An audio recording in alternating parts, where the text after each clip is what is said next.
Hello everyone, welcome back to our YouTube platform Platinum Classes Gorakhpur. अगर आप मुझे for the first time देख रहे हैं तो मेरा नाम है शालिनी जायसवाल। मेरे साथ आप इकोनॉमिक्स और करंट अफेयर्स की प्रिपरेशन करेंगे और हम इसी सीरीज़ को फॉलो करते हुए आगे चलते हैं। जैसा हमने प्रॉमिस किया था, इस अपने 45 डेज़ के क्रैश कोर्स में हम आपकी पूरी यूपीपी की तैयारी करवाएंगे। तो आई होप आपने प्लैटिनम क्लासेस एप्लीकेशन को अपने फ़ोन में इंस्टॉल कर लिया होगा और आप वहां से अपनी प्रैक्टिस भी शुरू कर दिए होंगे। टाइम आपके पास बहुत कम है, तो आप पढ़ते भी जाइए और साथ साथ अपनी प्रैक्टिस भी करते जाइए।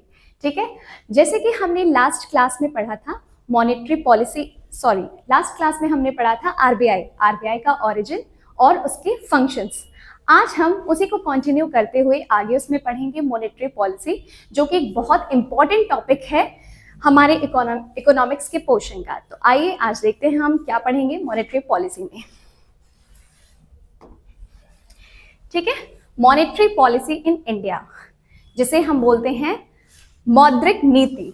मौद्रिक नीति से आप क्या समझेंगे? मौद्रिक नीति वो होती है, जैसे क्या होता है ना, आरबीआई का जो काम होता है वो बहुत वास्ट होता है। ठीक है, लेकिन इसमें एक स्टेबिलिटी बनाए रखने के लिए उसमें सबका मत दिया जाता है। ठीक है, जो मॉनेटरी पॉलिसी की कमेटी होती है उसमें कुछ मेंबर्स जो होते हैं वो सेंट्रल गवर्नमेंट के होते हैं और कुछ मेंबर्स जो होते हैं वो आरबीआई के होते हैं।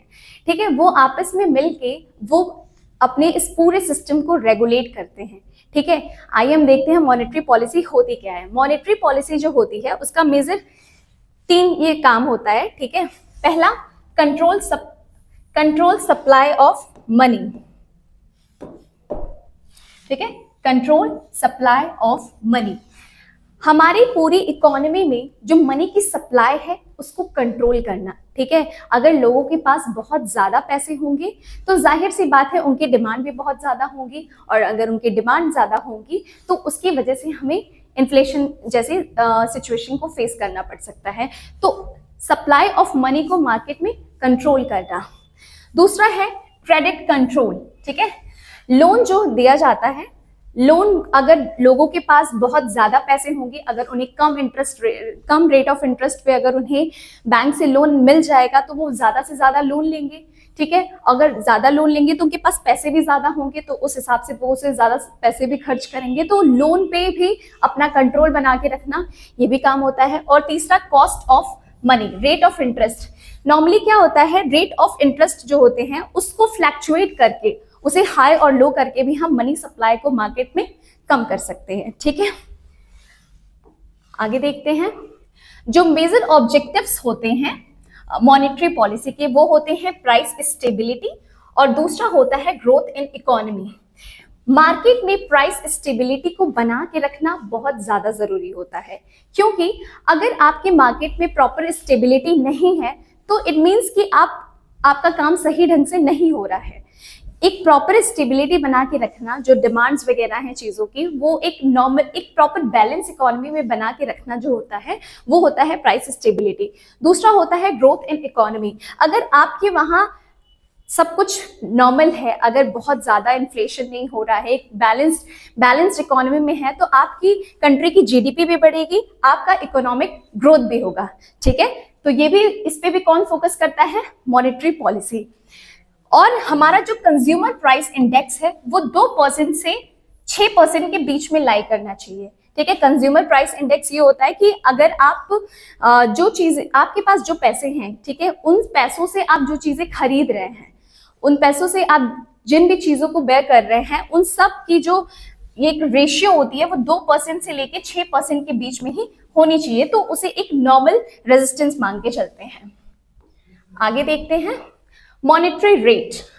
अल्टीमेटली मॉनेटरी पॉलिसी में क्या होता है ना, आप अपनी मॉनेटरी पॉलिसी को इम्प्रूव करके आप अपने आपकी कंट्री में जो भी वेरियस चीजें हैं, जैसे rate of interest, loan, cash, demand, price, inflation, इन सब को मॉनेटरी पॉलिसी अफेक्ट करती है। मॉनेटरी रेट जो होते हैं उनमें जो फ्लैक्चुएशंस होती हैं उससे आपका रेट ऑफ इंटरेस्ट भी अफेक्ट होता है, उससे आपका लोन का जो अमाउंट होता है, अगर रेट ऑफ इंटरेस्ट कम है तो जाहिर सी बात है आप लोन ज़्यादा लेंगे, रेट ऑफ इंटरेस्ट बहुत हाई है तो जाहिर सी बात है आप लोन कम लेंगे।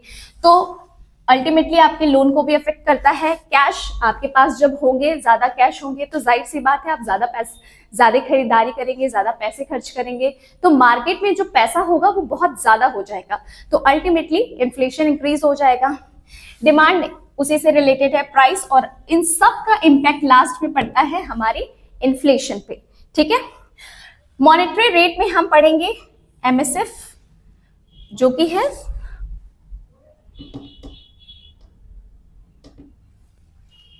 रेपो रेट और बैंक रेट, और उसके अलावा CRR और SLR।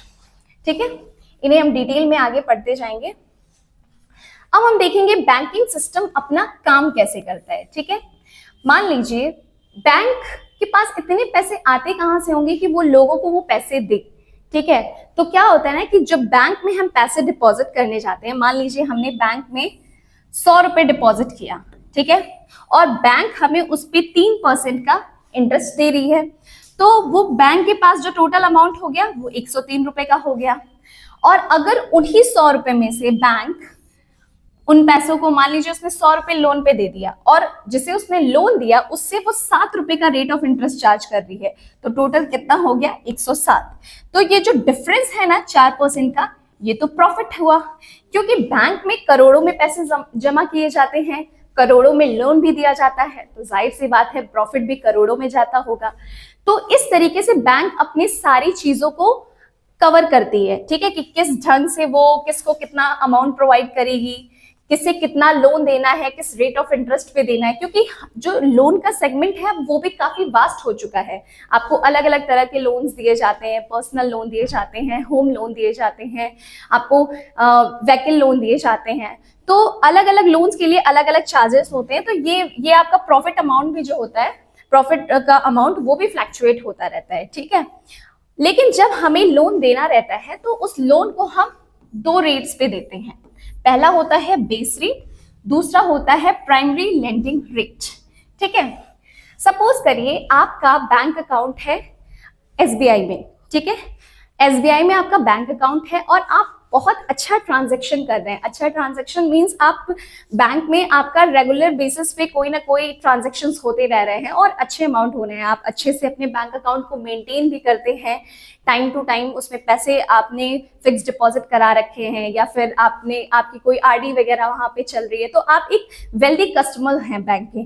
ठीक है, तो जब आपको लोन की रिक्वायरमेंट होगी और आप अगर SBI में ना जाके अगर आप PNB में चले गए, तो PNB में तो आपका कोई कुछ पहले से बना नहीं हुआ है, वहां पे ऐसा होगा कि वहां के लिए तो आप अननोन होंगे, तो वहां आपको पहले जाना है, तो फिर आपको वहां की फॉर्मेलिटीज पूरी करनी होंगी। तो वहां PNB में ना जाके अगर आप SBI में जाके लोन लेंगे तो आप तो एक अच्छे कस्टमर हो गए। होते ना कुछ ऐसे कस्टमर्स होते हैं बैंक के जिनको एक अच्छा VIP ट्रीटमेंट मिलता है, VIP ट्रीटमेंट कह सकते हैं, या फिर आप उनके बहुत खास होते हैं, तो आपको थोड़ा सा रेट ऑफ इंटरेस्ट आपके लिए जो होगा वो थोड़ा सा कम होगा, तो बेस रेट पे दिया जाएगा, उस रेट को बोलते हैं बेस रेट। दूसरा होता है प्राइमरी लेंडिंग रेट, PLR जो होता है, प्राइमरी लेंडिंग रेट वो होता है नॉर्मली जिसपे जो बहुत सारे, अब ऐसा नहीं है कि आपको स्कॉलरशिप के पैसे आपके आने हैं बैंक अकाउंट में और आपने जाके बैंक में अपना खाता खुलवा लिया और फिर आपको उस पे भी लोन चाहिए, तो फिर वो थोड़ा सा एक होता है ना, वहां पे ऐसा नहीं है कि आपको लोन नहीं मिलेगा, लेकिन वहां पे आप ये नहीं एक्सपेक्ट कर सकते कि वहां पे आपको बेस रेट पे आपको लोन मिले। वहां पे क्या होगा, प्राइमरी लेंडिंग रेट होगा जो सबके लिए सेम होता है। तो बैंक के जो अच्छे कस्टमर्स होते हैं, बैंक उनके लिए बेस रेट पे इशू करते हैं लोन को, और जो नॉर्मल कस्टमर्स होते हैं उनके लिए प्राइमरी लेंडिंग रेट। ठीक है, आगे देखते हैं। हाँ, आगे हम मॉनेटरी पॉलिसी के जो मेन पॉइंट्स हैं, CRR, SLR, repo rate, reverse repo rate, इन सबको हम डिटेल में समझेंगे। ठीक है, CRR क्या होता है, कैश रिजर्व रेशियो। ठीक है, CRR को आपको याद रखना है, रिजर्व है तो रिजर्व से याद रखेंगे कि ये रिजर्व बैंक के पास आपको देना है ये अमाउंट, कैश है तो ये कैश के अमाउंट में देना है। नॉर्मली क्या होता है, जब बैंक अपने पास अपने पैसे, जब बैंक लोगों के डिपॉजिट्स को अपने पास रखती है, ठीक है, और बैंक ने उसी पैसों को लोन पे दे दिया, तो ऐसा भी तो होता है कि लोन के पूरे अमाउंट तो ऐसा नहीं होगा कि पूरे अमाउंट को आप रिकवर कर ले, कुछ अमाउंट्स आपके बैड डेट्स भी हो जाते हैं, लोग लोन का पैसा वापस नहीं देते हैं, तो उसके लिए बैंक तो दिवालिया हो जाएगी। अगर बैंक का पैसा हमने लोन पे उठा के दे दिया, डिपॉजिट का पैसा, और उसको लेके अगर जैसे लोन दिया वो लेके पैसे को भाग गया, वैसे तो प्रॉपर सिक्योरिटी रखवाई जाती है, लेकिन कुछ एक्सेप्शनल केसेस भी होते हैं, तो अगर उस केस में पैसा आपको वापस नहीं मिला तो उसके लिए ये सब चीजें होती है। सीआरआर जो होता है, कैश रिजर्व रेशियो, वो एक रिजर्व के फॉर्म में हर बैंक को सेंट्रल बैंक के पास रखना मैंडेटरी होता है, ठीक है। तो इस रिजर्व को कौन रखता है? बैंक्स जो होते हैं वो किसके पास?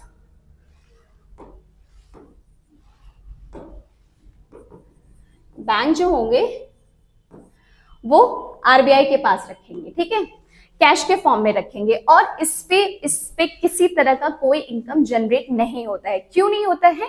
क्योंकि ये एक सिक्योरिटी अमाउंट है, ठीक है, जो बैंक, क्योंकि बैंक आरबीआई ने ही सारे बैंकों को लाइसेंस दिया है, तो वो ये एक्सपेक्ट करेगी ना कि बैंक उनको एक सिक्योरिटी प्रोवाइड करे कि लोगों के डिपॉजिट्स आपके बैंक में पूरी तरीके से सुरक्षित हैं। तो ये चीज कहाँ होगी? कैश रिजर्व रेशियो, यहाँ पे किसी तरह की कोई इनकम नहीं होगी और बैंक इसको सीआरआर में डिपॉजिट करेगा, ठीक है। प्रेजेंट टाइम में ये 4.50 है, ठीक है, ये टाइम टू टाइम फ्लैक्चुएट होता रहता है, तो आप याद रखिएगा 4.50%। तो मान लीजिए बैंक में आपका इतना अमाउंट, इतना परसेंट जो अमाउंट होता है वो आरबीआई को जमा करना ही पड़ता है, आरबीआई के पास बैंक को। दूसरा होता है एसएलआर, ठीक है, एसएलआर होता है स्टैच्यूटरी लिक्विडिटी रेशियो। इसमें क्या होता है ना, ये आपके 3 फॉर्म्स में हो सकते हैं, कैश के फॉर्म में भी हो सकते हैं, गोल्ड के भी फॉर्म में हो सकते हैं, और गवर्नमेंट सिक्योरिटीज के भी फॉर्म में हो सकते हैं। इसमें क्या होता है कि बैंक जो होती है वो कुछ परसेंट अमाउंट जो होता है वो अपने पास सिक्योर रखती है, ठीक है। अब आप बोलेंगे कि इसमें डिफरेंस क्या हुआ, बैंक तो सारे पैसे ही अपने पास रखती है। नहीं, इसमें डिफरेंस ये होता है कि उन पैसों को वो अलग रखा जाता है, वो एक रिजर्व पर्पस से रखा जाता है कि इन केस कभी ऐसा हुआ कि बैंक में पैसे की बहुत ज्यादा शॉर्टेज हो गई और कोई ऐसा कस्टमर आ गया जिससे बहुत लार्ज अमाउंट जो होगा वो लोन देना हो, या फिर वो अपने पैसों को ही विड्रॉ करना चाहता हो, या फिर कुछ ऐसी कंडीशन आ जाए जिसमें उन पैसों की जरूरत पड़े, तो उसे हम कहाँ से देंगे? एसएलआर से देंगे। तो बैंक इन पैसों को अपने पास ही सिक्योर रखती है, ठीक है, ये याद रखिएगा, बैंक इन पैसों को अपने पास ही सिक्योर करके रखती है। प्रेजेंट टाइम में ये 18% है, ठीक है। तो मान लीजिए अगर कोई बैंक है, उस बैंक का अगर टोटल 100 करोड़ रुपए है उस बैंक के पास, तो उस बैंक में से उस 100 करोड़ का 4.50% तो वो आरबीआई के पास रख देगी, ठीक है, और बाकी के 18% जो हो गए वो अपने पास सिक्योर रख लेगी। इन दोनों अमाउंट को डिडक्ट करने के बाद जो रेस्ट अमाउंट होंगे उन पैसों से वो क्या करेगी? लोन प्रोवाइड करेगी, ठीक है। तो इससे ये होता है कि एक सिक्योरिटी बनी रहती है कि अगर आपके पैसे बाई चांस बैड डेट्स हो भी जाते हैं तो बैंक को बहुत ज्यादा अफेक्ट नहीं होता है, क्योंकि बैंक तो एक लंबे टाइम के प्रोसेस के लिए एग्जिस्टेंस में है, ऐसा तो है नहीं, उसका जो काम है वो एक ऑनगोइंग प्रोसेस है, चाहे कुछ भी हो जाए बैंक तो एग्जिस्ट करेगी। यही होती है कि अगर उनकी पॉलिसी समटाइम्स अगर हो जाती है, कुछ ऐसा हो जाता है कि बहुत ज्यादा लॉस हो गया, तो उस केस में भी अगर वो चाहे तो वो आरबीआई से लोन ले सकती हैं, ठीक है। तो इसे याद रखिएगा, सीआरआर जो है वो आपका 4.50 है, एसएलआर जो है आपका 18% है, ठीक है। नेक्स्ट है रेपो रेट। रेपो रेट क्या होता है, ठीक है। रेपो वर्ड से याद रखेंगे, रेपो मीन्स रेपुटेशन। रेपुटेशन किसकी ज्यादा अच्छी होगी, आरबीआई की या बैंक की? ऑब्वियसली आरबीआई की। सेंट्रल बैंक की जो रेपुटेशन होती है, इससे रेपो वर्ड से रेपुटेशन याद रखेंगे। ये आरबीआई जो होती है वो बैंक को शॉर्ट टर्म लोन देती है, ठीक है, आरबीआई बैंक को देती है ये अमाउंट, ठीक है। तो आरबीआई जब बैंक को कभी पैसे की रिक्वायरमेंट होगी, ठीक है, तो वो अगर इमीडिएटली चाहे तो भी वो आरबीआई से पैसे ले सकती है, वो एक ड्यूरेशन के लिए चाहे तो भी ले सकती है, शॉर्ट ड्यूरेशन के लिए, लॉन्ग ड्यूरेशन के लिए भी ले सकती है। लेकिन इसमें क्या होता है ना, आरबीआई उस पर अलग अलग चार्जेस लगाती है। सपोज दैट अगर आपको सिर्फ एक दिन के लिए पैसे लेने हैं आरबीआई से कि मुझे आज पैसे लेने हैं, कल हम आपका वो पैसा रिटर्न कर देंगे, ठीक है, तो उसके लिए अलग रेट ऑफ इंटरेस्ट चार्ज करेगी आरबीआई। अगर ऐसा होता है कि हमें सिर्फ 14 दिन के लिए चाहिए आपसे वो पैसे, तो उसके लिए आरबीआई अलग रेट ऑफ इंटरेस्ट चार्ज करेगी। और अगर हमें एक लंबे टाइम के लिए चाहिए, क्योंकि हमारे बैंक की जो कंडीशन है वो बहुत ज़्यादा अच्छी नहीं है और हम उस पैसे को लेके बैंक को और ज़्यादा उसके फंक्शंस को या फिर उन चीज़ों को और बेहतर करना चाहते हैं, तो जाहिर सी बात है कि पैसे को एक लंबे वक्त के लिए हम अपने पास रखेंगे। तो उस कंडीशन में क्या होती है, हम लॉन्ग टर्म लोन लेते हैं आरबीआई से। लेकिन रेपो रेट जो होता है वो आरबीआई पैसे देती है बैंक को। तो अल्टीमेटली जो होता है, अगर आरबीआई ने पैसे बैंक को दिए और उस पर rate of interest high charge किया, सपोज दैट प्रेजेंट टाइम में रेपो रेट है 6.50%, ठीक है। अगर बैंक ही आरबीआई ही बैंक को इस रेट ऑफ इंटरेस्ट पे पैसे दे रही है, तो जाहिर सी बात है कि बैंक उससे भी high rate of interest charge करेगी, क्योंकि बैंक को भी तो वो पैसे आरबीआई को भर रहे हैं, तो वो कुछ अपना भी तो प्रॉफिट देखेगी। तो वही होता है कि अगर आरबीआई को मार्केट से पैसों को कम करना होता है, ठीक है, मार्केट से मनी सप्लाई को कम करना होता है, तो वो क्या करती है, रेट ऑफ इंटरेस्ट बढ़ा देती है।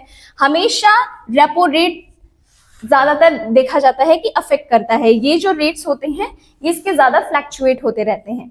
रीजन बिहाइंड इट कि बैंक को कम से कम लोन प्रोवाइड करे। अगर इसने इतने रेट ऑफ इंटरेस्ट से बैंक ने आरबीआई से लिया है, तो जाहिर सी बात है ये उससे भी ज्यादा चार्ज करेगी। सपोज दैट यहाँ 6.50% है, तो यहाँ 10.50% हो गया। तो जब rate of interest he high रहेगा तो लोग लोन भी कम से कम लेंगे, और जब लोन ज्यादा नहीं लिया जाएगा तो जाहिर सी बात है मार्केट में पैसे का सप्लाई कम हो जाएगा, लोग डिमांड नहीं करेंगे। जब आपके पास पैसे ही नहीं है तो आप कुछ सोच भी कैसे सकते हैं, ठीक है। तो ये भी एक तरीका होता है मनी सप्लाई को कम करने का, ठीक है। रेपो रेट आप याद रखिएगा प्रेजेंट टाइम में 6.50% है, ठीक है। नेक्स्ट स्लाइड पे आते हैं, रिवर्स रेपो रेट, ठीक है। रेपो रेट रिवर्स मतलब कुछ उसका उल्टा हो रहा होगा, आरबीआई से ही रिलेटेड। रेपो रेट में क्या था, आरबीआई जो होती है वो बैंक को पैसे देती है, लेकिन रिवर्स रेपो रेट में जस्ट उसका अपोजिट होता है। इसमें क्या होता है, बैंक जो होती है वो आरबीआई को पैसे देती है। नॉर्मली क्या होता है, आप यहाँ ये सोच रहे होंगे कि आरबीआई के पास तो वैसे ही इतना बड़ा खजाना है, उसको बैंक से लेने की क्या जरूरत है, ठीक है।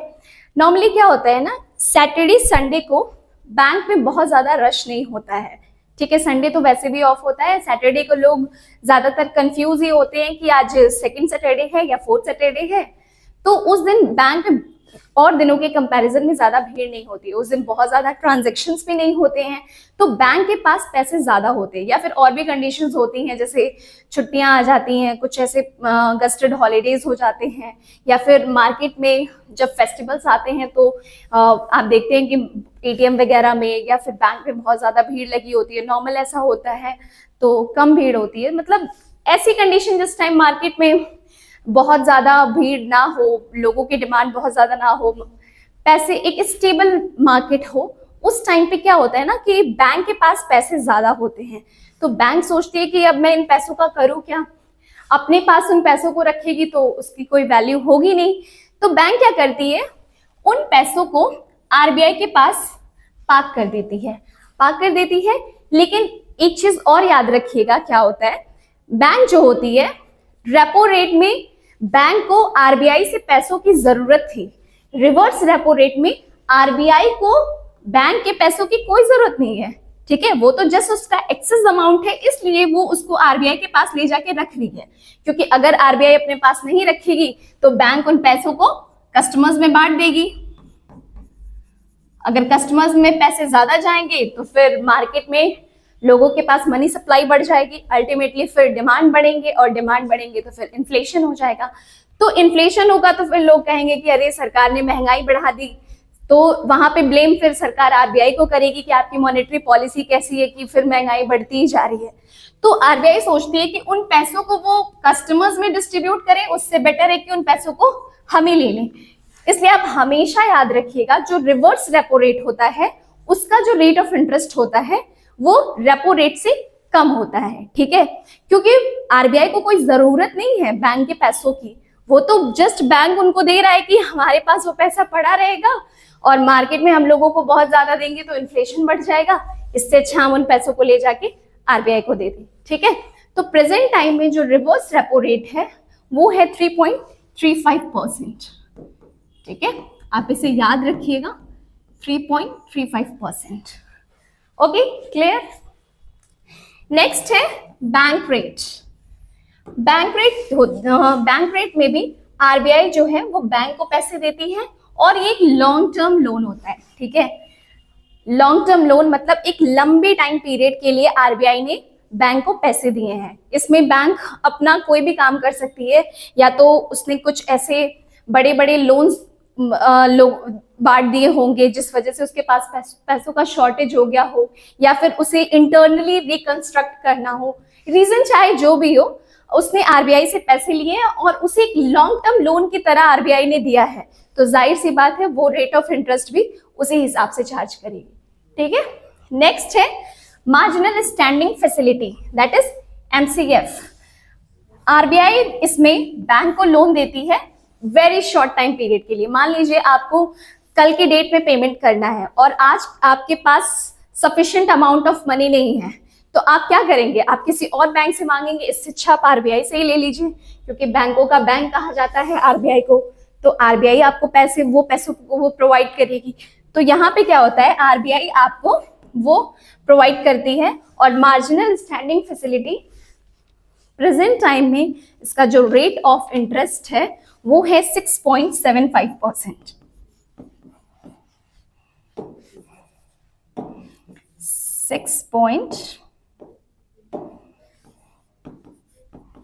6.75%, ठीक है।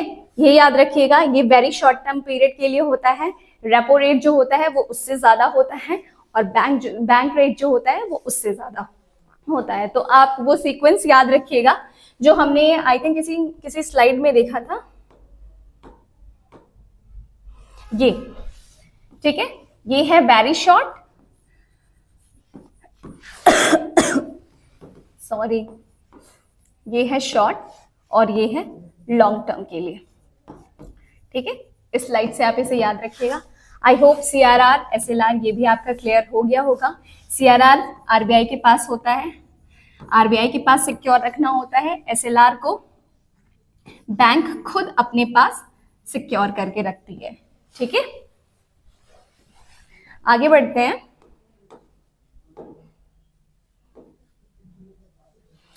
ओके, लास्ट स्लाइड में हम देखेंगे डाइवर्सिफाई फॉरेन एक्सचेंज। किस तरीके से हम अपने फॉरेन एक्सचेंज को डाइवर्सिफाई कर सकते हैं। आप बहुत टाइम से ये नोटिस कर रहे होंगे कि हमें इंडियन गवर्नमेंट की तरफ से ये एडवाइस किया जा रहा है कि आप ज्यादा से ज्यादा सोना मत खरीदिए, ठीक है। क्योंकि अगर आप गोल्ड की बहुत ज्यादा शॉपिंग करते हैं, ठीक है, तो अल्टीमेटली मार्केट में गोल्ड की डिमांड बढ़ जाती है, ठीक है। जब मार्केट में गोल्ड की डिमांड बढ़ जाएगी तो हमें फिर गोल्ड को दूसरी कंट्री से इंपोर्ट करना पड़ेगा, और जब हम दूसरी कंट्री से अपनी कंट्री के में इंपोर्ट करेंगे तो फिर हमारा जो फॉरेन रिजर्व होगा हमें उसमें पेमेंट करना होगा। तो आपका ये जो शौक है ना, आपका ये जो रुझान है सोने के प्रति, वो अल्टीमेटली अफेक्ट करता है आपके फॉरेन रिजर्व को। आपका जो फॉरेन एक्सचेंज रिजर्व है उसको अफेक्ट करता है। तो आपको ये याद रखना है कि आपको कुछ इस तरीके से इन्वेस्ट करना है कि आने वाले टाइम में वो आपके लिए बेनिफिशियल हो।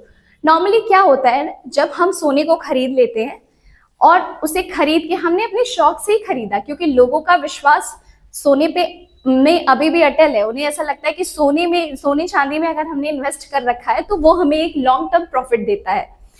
लेकिन हमने तो उस सोने को खरीद के अपने घर के लॉकर में रख लिया, अब वो एक स्टक हो गया, वो उन सारी चीजों का कोई यूज नहीं है। अगर वही चीजें, अगर वही जो पैसे हमने सोने में लगा दिए वो अगर हमने किसी बैंक अकाउंट में जमा किए होते और बैंक ने किसी को वो अमाउंट लोन में दे दिया होता, तो वहां से वो पैसा सर्कुलेट होता इकोनॉमी में, उससे कुछ ना कुछ हमें इनकम जनरेट होती। लेकिन जब हमने सोना खरीद के घर के लॉकर में रख दिया तो वो हमारा एक इन्वेस्टमेंट स्टक हो गया वहीं पे, ठीक है। तो आपको इसलिए एडवाइस किया जाता है, आपको बीच में ये भी बोला गया था कि आप सोना ना खरीद के एक गोल्ड बॉन्ड ले लीजिए, ठीक है। गवर्नमेंट की ही सिक्योरिटी होगी, जितने पैसे का आप सोना खरीदना चाहते हैं, आप सोने में इन्वेस्ट करना चाहते हैं, उतने पैसे का हम आपको एक पेपर देंगे, ठीक है। उसे आप जब चाहे तब कैश में कन्वर्ट करा सकते हैं। लेकिन आप जानते ही हैं, बीइंग अ इंडियन, हमारा कुछ अपना भी शौक होता है, लोगों का जो सोने के प्रति रुझान है वो अभी भी बहुत ज्यादा है। लेकिन लोग ये भी सोचते हैं कि अगर हम गोल्ड के फॉर्म में अपने पास रिजर्व रखते हैं गोल्ड के फॉर्म में, तो वो भी हमारे लिए बहुत बेनिफिशियल है, ठीक है। और ये जरूरी भी है, क्योंकि आप देखते हैं कि टाइम टू टाइम जो उसकी वैल्यू है वो बढ़ती ही जाती है। अगर आपके पास गोल्ड के फॉर्म में है आपका रिजर्व, तो आने वाले टाइम में आप उसकी वैल्यू को और बढ़ा सकते हैं। तो उसमें क्या होता है आपका,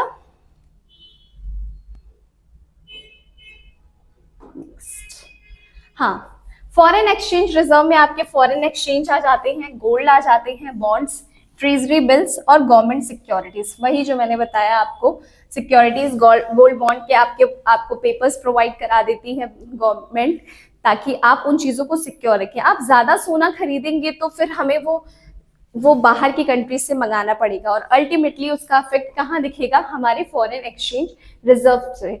आप बिलीव नहीं करेंगे, 2022 में हमने 65.11 टन गोल्ड को दूसरी कंट्री से इंपोर्ट करा है। तो आप सोच सकते हैं कि सोने का कितना ज्यादा कंजप्शन हमारे देश में है। लोग कितनी ज्यादा इन सब चीजों को वो करते हैं कि आप ज्यादा से ज्यादा सोना खरीदिए, क्योंकि सोने में इन्वेस्ट करना सबसे लोगों को कन्वीनियंट लगता है कि वो आपको एक लॉन्ग टर्म प्रॉफिट देगा, एक सिक्योरिटी होगी आपके पास, दिन पे दिन उसकी वैल्यू बढ़ती ही जाती है। तो इस पर्पज से भी लोग करते हैं सोने में इन्वेस्ट। आगे देखते हैं। No, this one is the last slide, ठीक है। तो आज हमने ये सारी चीजें पढ़ी। मॉनेटरी पॉलिसी में हमने देखा कि क्या ऑब्जेक्टिव होते हैं मॉनेटरी पॉलिसी की, मॉनेटरी पॉलिसी किस तरीके से काम करती है, किस तरीके से मॉनेटरी पॉलिसी मार्केट को रेगुलेट करती है, क्रेडिट को कंट्रोल करती है, और किस तरीके से मार्केट में इन्फ्लेशन और डिफ्लेशन, इन्फ्लेशन को कम करने के लिए, या फिर अगर डिफ्लेशन है तो पैसों को थोड़ा सा वहां से ऐसा होता है कि आपने रेट ऑफ इंटरेस्ट को कम कर दिया। जैसे अभी पैंडेमिक की सिचुएशन हुई थी, तो हमारे प्राइम मिनिस्टर ने आरबीआई को ये बोला था कि आप अपने रेट ऑफ इंटरेस्ट को थोड़ा कम करिए, सो दैट लोगों को ये जो लॉस हुआ है 2 साल में पैंडेमिक के सिचुएशन में उससे वो थोड़ा सा अपने आप को बिल्ड कर सके। अगर उन्हें कम रेट ऑफ इंटरेस्ट पे लोन मिलेंगे तो वो ज्यादा से ज्यादा पैसों को लोन के तौर पे लेंगे और उसे इन्वेस्ट करेंगे, तो जिससे उनका जो पहले से उनका बिजनेस जो खराब हो गया था उसको और बेहतर बनाया जा सके। ठीक है, आज के क्लास में सिर्फ इतना ही। नेक्स्ट क्लास में हम ऐसे से के रिगार्डिंग कोई टॉपिक देखेंगे। अगर आपको इस स्लाइड में कुछ भी क्वेरी हो या आपका कोई भी क्वेश्चन है तो आप कमेंट सेक्शन में पिन कर दीजिएगा, और अगर आपको वीडियो अच्छी लगी हो तो उसे लाइक कर दीजिएगा, चैनल को सब्सक्राइब कर दीजिएगा। Thank you so much, all the best.